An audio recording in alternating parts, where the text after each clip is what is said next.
자, 우리가 붙잡을 언약의 말씀의 제목은 출애굽기 20장입니다.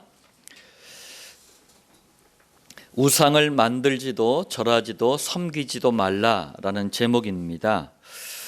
오늘 제목을 정식으로 말하면 십계명이 말씀하는 신앙과 삶의 성공 원리 제2계명 우상을 만들지도 절하지도 섬기지도 말라입니다. 우리 지난주에 이어서 오늘 제2계명입니다. 출애굽기 20장에는 10계명이 기록이 되어 있는데 단순히 하라 마라의 그런 말씀이 아니라 신앙과 삶을 두고 성공 원리가 들어 있습니다. 오늘은 제2계명을 통해서 말씀을 전달할 텐데 제2계명은 출애굽기 20장 4절에서 6절입니다. 주로 우상에 관한 말씀이 들어 있습니다. 왜 우상과 우리가 하는 성공과 무슨 연관이 있느냐라고 생각할 수도 있을 텐데 한번 말씀을 잘 마음에 담아 보시길 바랍니다. 다양한 우상이 있지만 크게 두 가지 종류의 우상이 있습니다. 서론인데요. 첫 번째로 교회 밖 세상에 존재하는 우상이 있어요. 형상 우상이 대표적인 겁니다. 형상 우상은 뭐냐면은 이게 불상하다 해서 불상인가 봐요. 절간에 있는 불상, 그리고 천주교에 있는 마리아 동상, 단군 동상, 심지어는요 산신령 동상도 있더라고요. 이 싹 다 보면은 어떤 것을 상상해서 만든 거예요. 상상해서 눈으로 보고 손으로 만질 수 있도록 이렇게 해놓고 이제 섬기는 거거든요. 예전에 전두환 대통령이 대한민국 전체에다가 단군 동상을 깔려고 그랬어요. 그런데 이제 기독교에서 이제 반대를 하니까 결국 포기하고 말았는데 이 전두환 대통령이 나중에는 백담사라는 절간에 거의 유배 생활하다시피 가서 이제 지낸 적도 있었고 인생을 마감할 때까지 많은 사람들에게 지탄을 받았어요. 그런데 본인은 정작 왜 그런지 이유를 몰랐어요. 제가 그래서 부탁하는 거예요. 좀 유명하다고 하는 목사님들 국가 조찬기도회라고 그러죠. 국가 조찬기도회 가면은 밥만 먹고 오지 말고 왜 그런지 좀 이유를 좀 얘기를 해주세요. 자, 또 사상 우상이 있습니다. 대표적인 게 사람을 물건 취급하는 공산주의와 유물론, 또 미생물에서 점점 진화해서 막 우연히 자꾸 하다가 원숭이가 나오고 또 우연히 하다가 사람이 됐다라는 진화론 사상. 여러분들, 이런 틀린 사상이 그 사람을 지배할 때 그걸 사상우상이라고 하는 거예요. 또 자연물 숭배가 있습니다. 하나님께서는 원래 인간을 만물의 주인, 만물의 지배자로 세우셨어요. 그런데 창세기 3장 사건 이후에, 다시 말하자면 원죄사단 지옥 사건 이후에 인간이 여기에 딱 잡혀버렸잖아요. 그래서 자연물을 거꾸로 숭배의 대상으로 만든 거예요. 그러다 보니까 막 희한한 돌 이런 거 있잖아요. 그리고 좀 희귀한 새들 아니면 산, 강, 바다 등등등 이런 자연물을 섬기게 된 거예요. 이걸 자연물 숭배라고 합니다. 자연물 우상이라고 하고요. 또 조상 숭배가 있습니다. 조상 숭배의 대표적인 예가 뭡니까? 바로 죽은 조상이나 부모를 향해서 지내는 제사예요. 특히 이 종교의 영향이 강한 세 나라들이 제사가 심각합니다. 중공, 한국, 일본, 유교, 불교, 도교 아세요? 저기 노자라는 사람이 만든 신비주의식의 종교예요. 자, 이렇게 종교의 영향을 강하게 받고 있는 나라들은 제사 문제가 심각합니다. 이번엔 두 번째입니다. 이건 정말 심각한 거예요. 왜냐하면은 우상 문제에 대한 해답을 교회가 줘야 되는데 어메나 교회 안에도 우상이 심각하네. 어떤 건지 보겠습니다. 종교 우상이 있어요.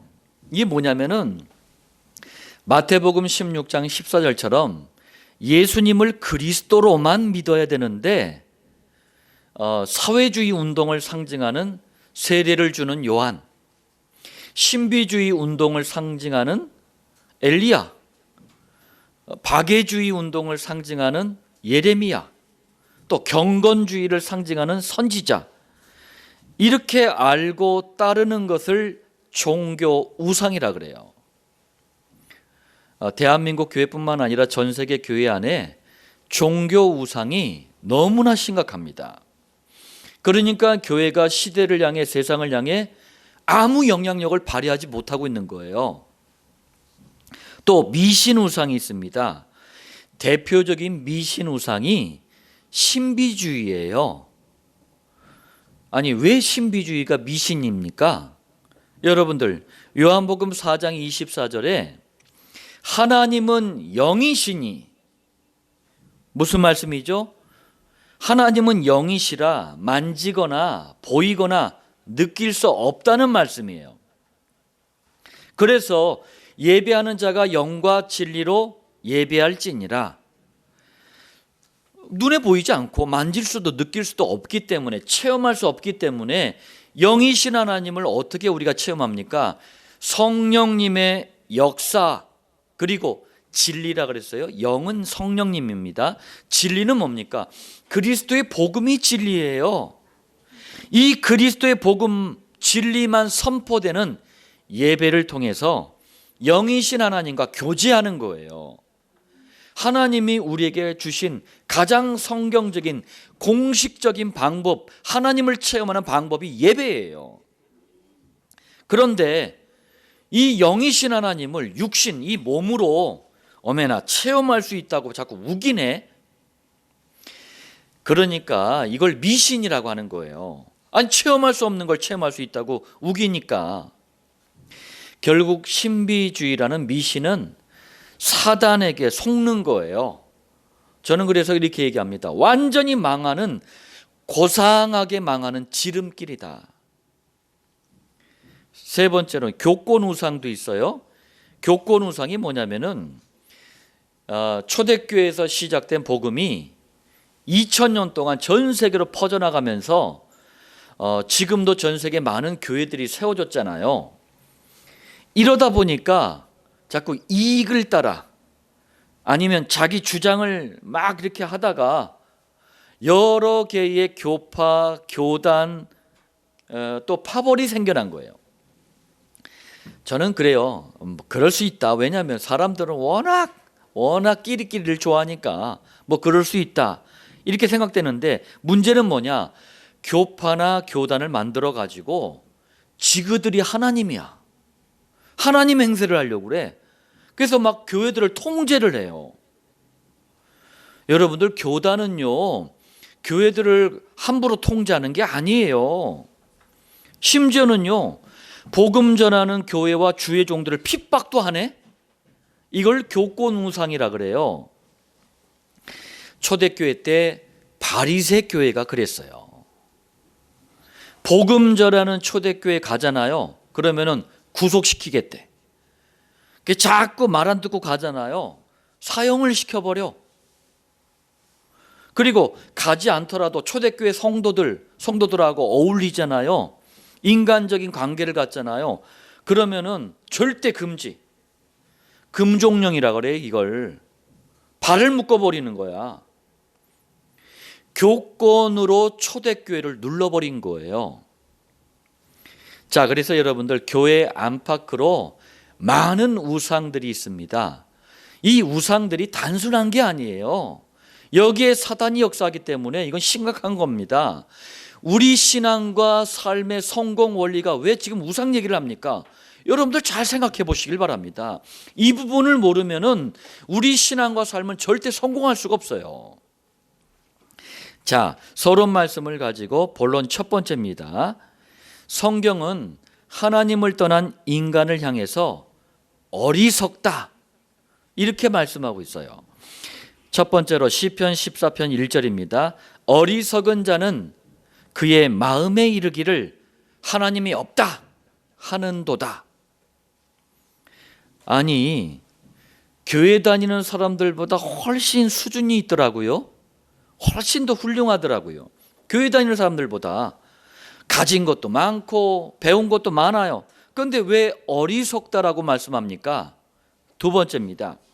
하나님을 떠난 인간은요, 반드시 우상을 만들고 절하고 섬기기 때문에 어리석다라고 말씀한 거예요.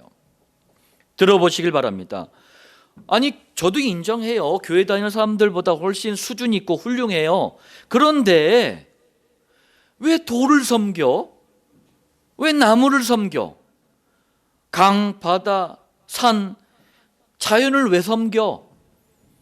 그건 그냥 편리하게 살고 그냥 잘 감상하면 되잖아요. 그러니까 성경은 어리석다라고 얘기하는 거예요. 또 우리보다 훨씬 가진 것도 많아요. 그런데 고작 하는 일이 뭡니까?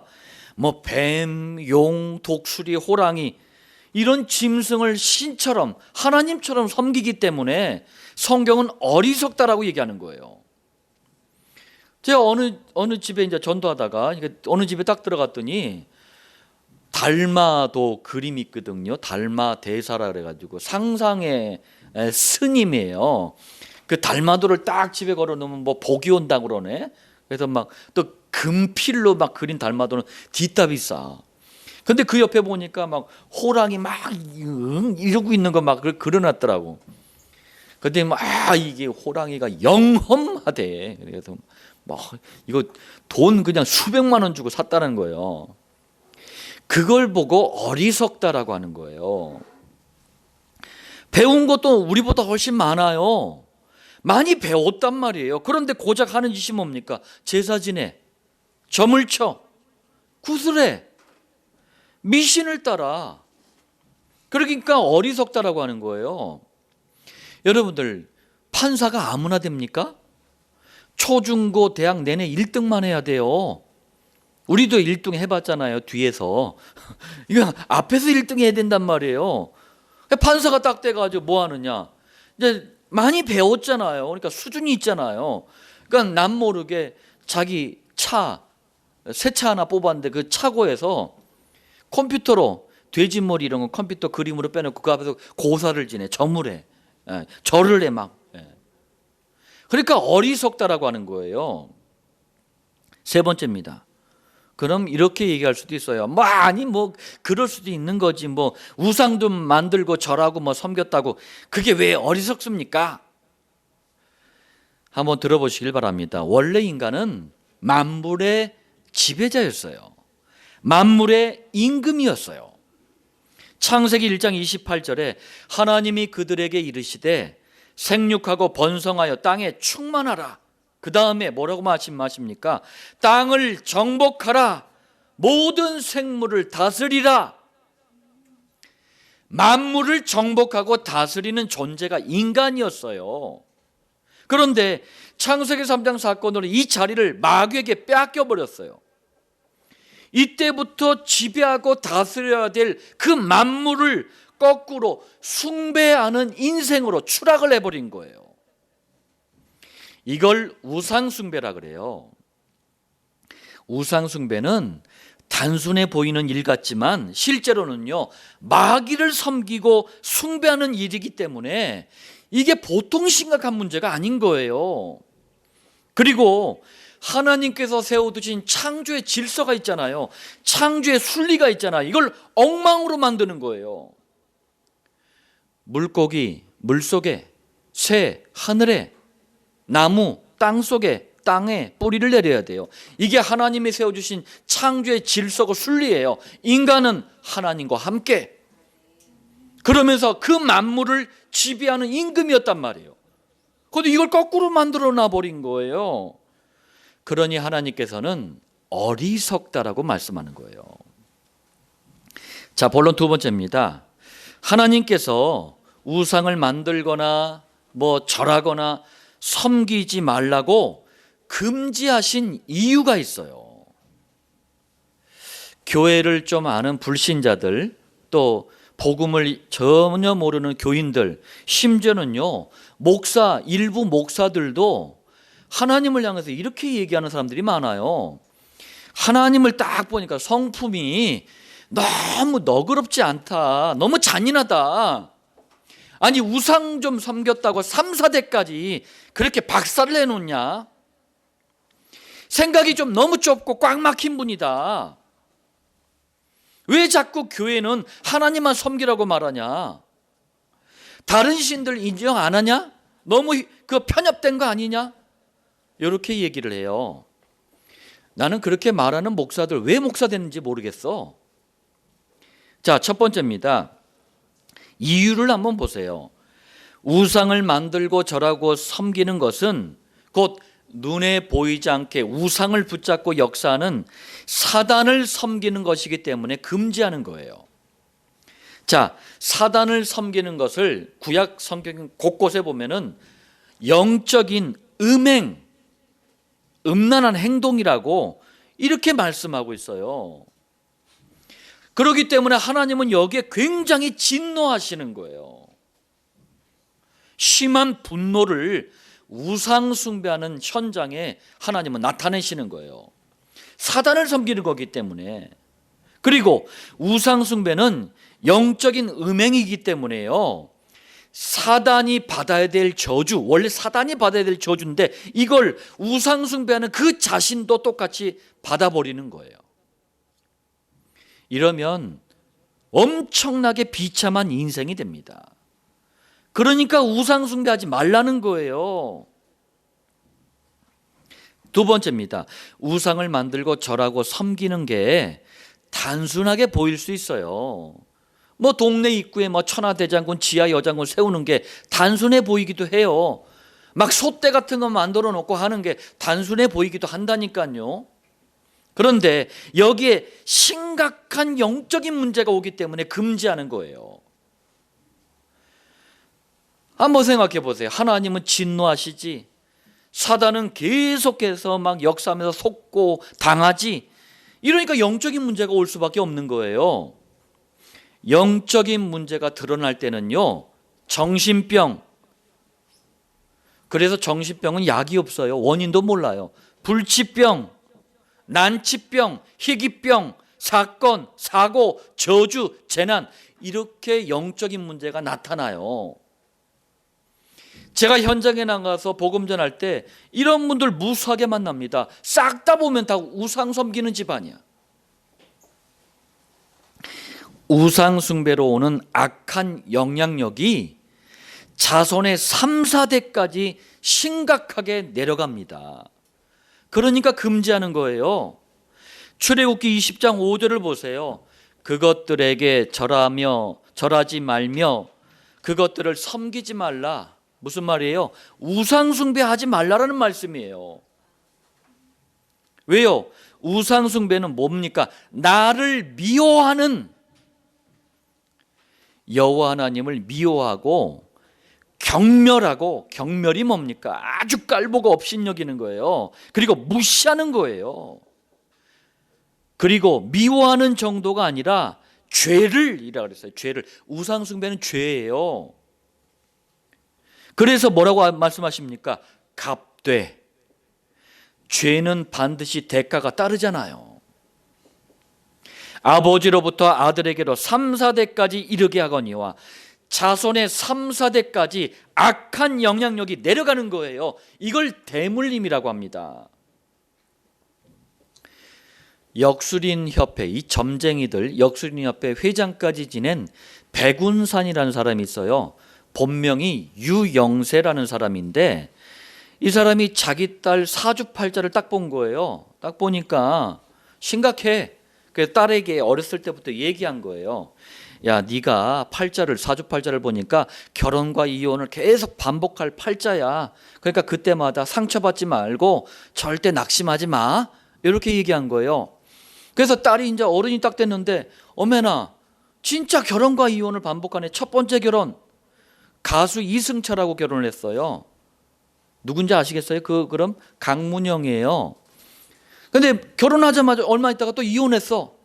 그 다음에 또 재혼했는데 또 이혼했어. 이렇게 얘기하면은 그 백운산 아주 용하네.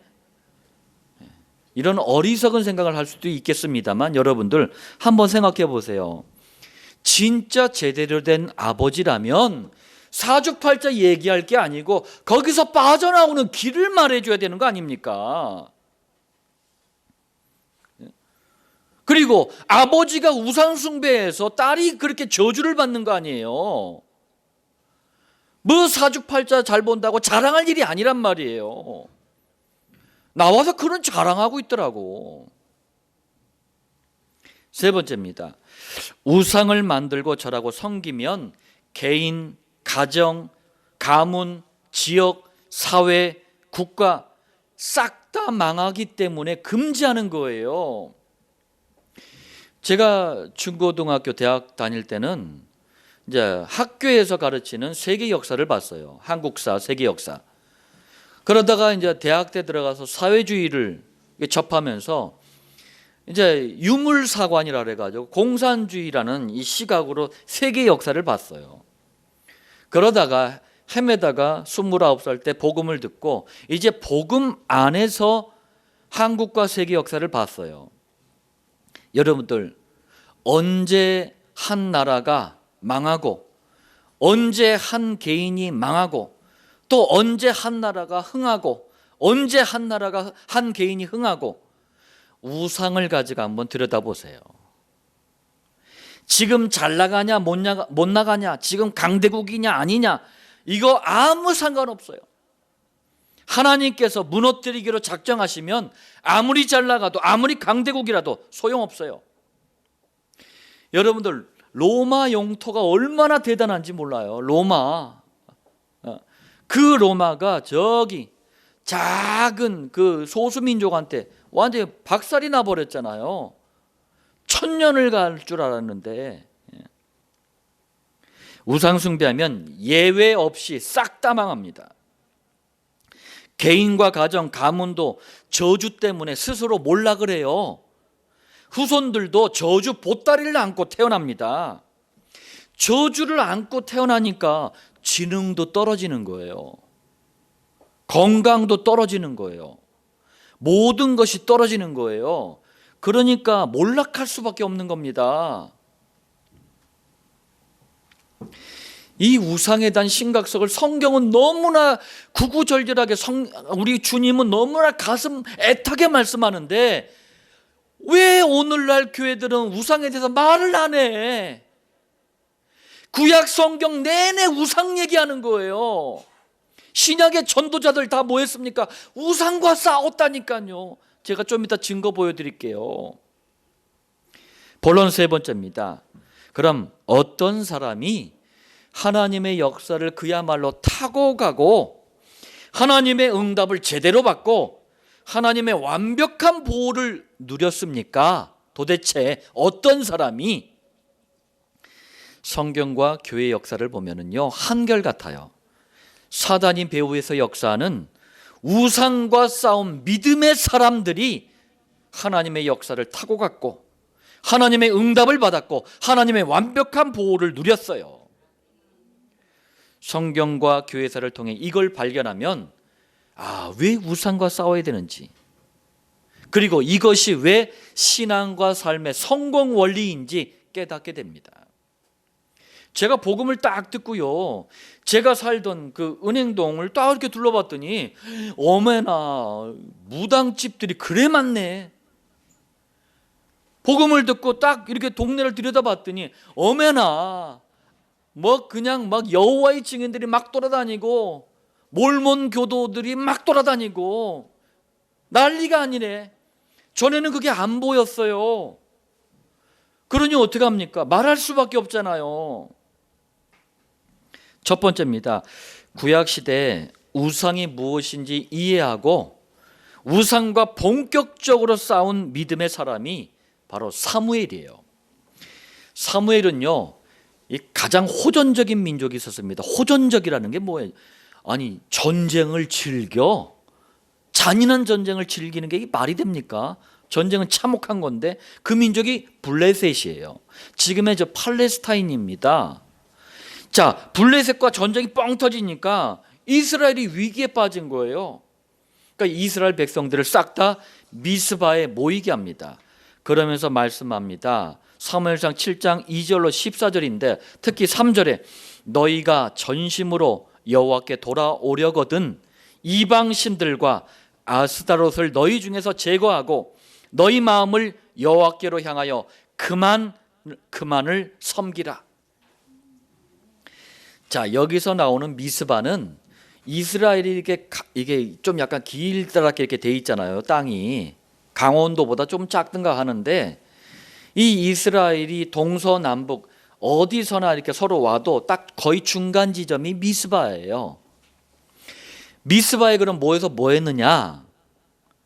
이스라엘 백성들이 그 430년 노예 생활을 끝내고 40년 광야 생활을 끝내고 가나안 땅에 드디어 약속하신 땅에 들어갔는데 가나안 땅에 널려져 있는 우상을 마구 섬겨대네. 미스바에 모여가지고 이걸 싹 다 도끼로 찍어내고 불태워버렸어요. 그리고 7장 17절 여호와를 위하여 제단을 쌓았더라. 가짜 하나님, 가짜 예배, 곧 우상을 제거하고 여호와를 위한 제단, 다시 말하자면 참된 예배를 회복한 거예요. 여러분들, 이렇게 우상과 싸운 사무엘은요 평생이에요. 하나님의 역사를 타고 갔고 응답과 보호를 최고로 누렸습니다. 그리고 다음 세대에 이 바통을 이어갈 이스라엘 최고의 왕 다윗을 준비하고 일생을 마감합니다.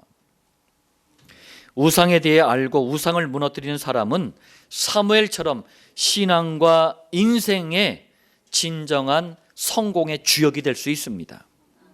두 번째예요. 다니엘서 3장 8절로 30절 가지고 말씀드리겠습니다. 다니엘에게는 세 친구가 있었어요. 사드락, 메삭, 아벳느고. 이 세 친구가 있었는데 이 다니엘을 포함해서 세 친구가 처음에는 바벨론이라는 강대국에 포로로 끌려왔어요. 그런데 다니엘이 고급 공무원이 되면서 이 세 친구를 추천을 한 거예요. 그러니까 다니엘과 세 친구가 아니 포로가 졸지에 바벨론의 고급 공무원이 된 거예요. 그런데 이때 바벨론의 왕이 느부갓네살이었어요. 느부갓네살 왕이 세계를 통치하는 제국이 되니까 막 우쭐한 거예요. 그래가지고 자기 모양을 딴 신상, 거대한 이 동상을 만들어 놓은 거예요. 이게 상을 이렇게 만들어 놓고 여기에 절하래. 이걸 다니엘의 세 친구가 거부한 거예요. 그랬더니 아주 강력한 불 속에 그냥 던져버린 거예요. 이때 구약 시대에 현현하신, 제가 창세기 메시지 할 때 현현이란 표현을 많이 썼잖아요. 왜? 거기 많이 현현하셨기 때문에 그래요. 현현하신 분이 누굽니까? 현현이란 말이 뭐예요? 확실하게 눈에 볼 수 있도록 나타나셨다 이런 얘기예요. 그분이 예수님이에요. 예수님이 직접 그 불 속에 뛰어들어서 세 친구를 완벽하게 보호하십니다. 보겠습니다. 3장 25절에 결박되지 아니한 네 사람이, 분명히 우상숭배를 거부한 다니엘의 세 친구를 묶어가지고 안에 넣었는데 어메나 여기 보니까 몇 명이래요? 3명이라 4명이래. 희한하네. 그러면서 뭐라고 합니까? 불 가운데로 다니는데 상하지도 아니하였고 쇠를 녹이는 강력한 불 속에 넣었어요. 그런데 어떻게 멀쩡할 수가 있나? 그 다음에 얘기합니다. 그 넷째의 모양은 신들의 아들과 같도다. 세 친구 말고 한 분이 더 있었는데 모양이 어떻대요? 신들의 아들과 같도다. 바로 구약시대에 현현하신 예수님이 직접 이 세 명을 보호한 거예요. 하나님은 우상과 싸우는 믿음의 사람들이 위기에 처할 때는 직접, 때로는 초월적인 역사와 응답으로 보호한다는 사실을 믿으시길 바랍니다. 우상을 막고 무너뜨리는 것은 그래서 신앙과 삶의 성공 원리예요. 세 번째입니다. 신약시대 최고의 전도자 누굽니까? 바울이에요. 바울이 한 일이 뭐였느냐? 다른 게 아니에요. 가는 곳마다 우상과 싸웠어요. 그리고 우상과 싸울 수 있는 일꾼들을 곳곳마다 세웠어요. 사도행전을 여러분들 자세히 보세요.